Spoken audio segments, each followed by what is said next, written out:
When Sarah walked out that night, suitcase in hand and no goodbye on her lips, I thought my world had ended. She had been my wife for 7 years, my partner through highs and lows, and the person I had trusted most. But her sudden confession shattered me. She had been seeing another man for months, and she decided to leave me for him. The man she chose was flashy, wealthy, and knew how to shower her with expensive gifts, things I couldn't provide. I didn't argue. I didn't beg. I just let her walk out the door with the same silence she left behind. The first few days were brutal. I couldn't eat, couldn't sleep, and every corner of the house reminded me of her laugh, her perfume, her presence.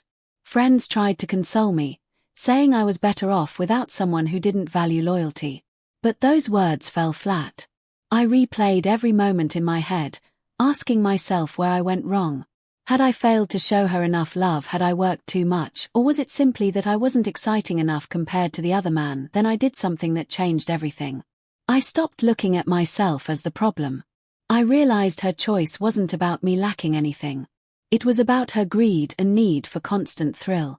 With that clarity, I started focusing on myself. I hit the gym, reconnected with old hobbies, and even started socializing more.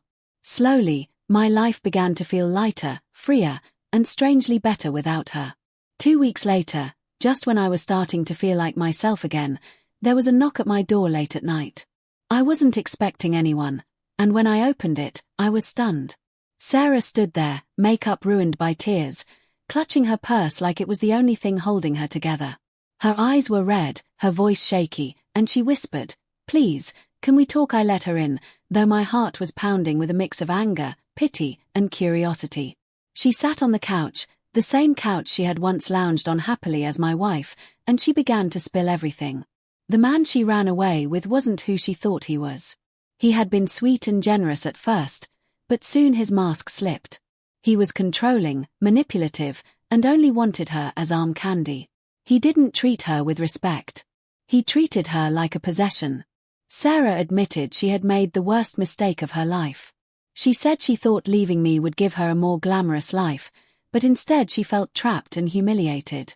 The man had already moved on to someone else, leaving her discarded like an old toy. That's when she realized what she had lost. Me, the man who had loved her without conditions, without needing to show off. As she spoke, I sat silently, letting her words wash over me. A part of me wanted to feel satisfaction, to relish in her downfall, but another part of me felt nothing but emptiness. She was right in front of me, begging, but I realized something profound. I didn't want her back. Her tears no longer held power over me, and her regrets didn't erase the betrayal. When she finally said the words, "Can we start over? I'll do anything to fix this," I looked at her and felt a strange calmness. I told her I had loved her once with everything I had. But that man she betrayed was gone. I had rebuilt myself in these 2 weeks. And while it hurt to say it, I couldn't take her back. Trust, once broken, could never be the same. Her face fell as if I had struck her. She pleaded. She cried harder, even got on her knees, but my decision was firm. I told her she made her choice when she walked out, and now I was making mine. She had taught me a harsh lesson that sometimes losing someone is the best thing that can happen because it clears the way for something better. That night, she left my house the same way she had before. Suitcase in hand, tears in her eyes. But this time, I wasn't broken. I closed the door, not with sorrow, but with relief. I realized her leaving had set me free from a love that was never truly loyal. And though she had come back begging, I knew my future didn't belong with someone who could throw me away so easily.